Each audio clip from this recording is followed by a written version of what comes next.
je vais faire la même chose avec la deuxième entrée, l'entrée du micro-cravate. Tu mets Alors d'abord, ça, il faut un câble long pour mettre sur la mixette.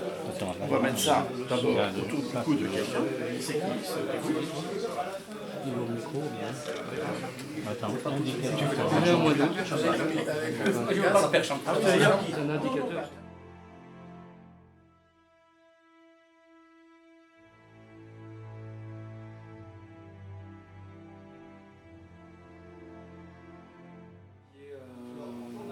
Vraiment un très très bon technicien, un très bon raconteur d'histoire. Et ce film donc est une adaptation d'un grand classique des années 60.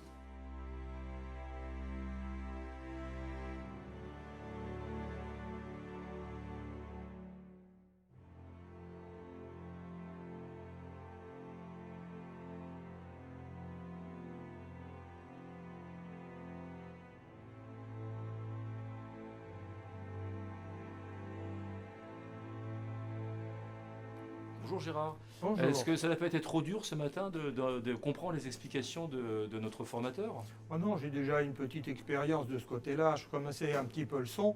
Il y a quelques petites anecdotes que j'avais oubliées ou que je n'avais pas entendues dans les dernières formations sur le son.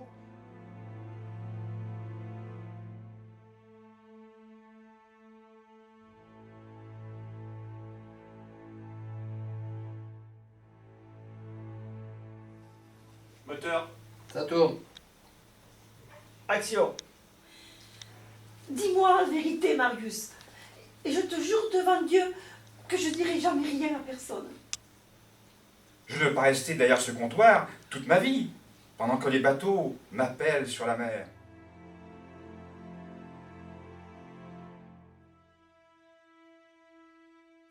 C'est une espèce de folie, oui, une vraie maladie.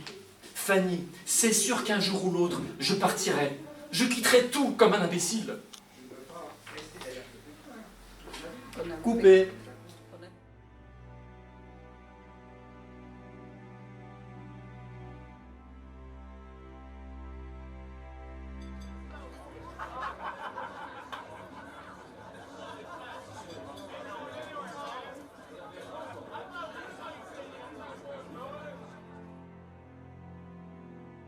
Puisque le cravate prend moins d'ambiance que la perche, donc dans un cas comme celui-là, c'est particulièrement intéressant, évidemment. Mais vous verrez, dans de nombreux cas, c'est très intéressant. Donc avoir une bonne prise perche avec une bonne prise cravate, ça vous permet de jouer beaucoup plus sur les plans sonores. Voilà. C'est un argument, si vous voulez, autre, un peu plus évolué que de dire bah, le cravate c'est juste en cas de catastrophe, et puis finalement sinon on s'en sert pas et on le laisse de côté.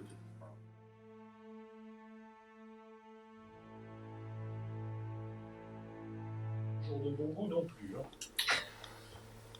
Et après, c'est pour filtrer les sons graves quand on en fait une boue, ou les sons aigus qui sont métalliques. Vous utilisez beaucoup la reverb, des choses comme ça? Eh bien, tentez d'utiliser pour certaines choses, des fois, vous allez voir, ça va vous donner autre chose.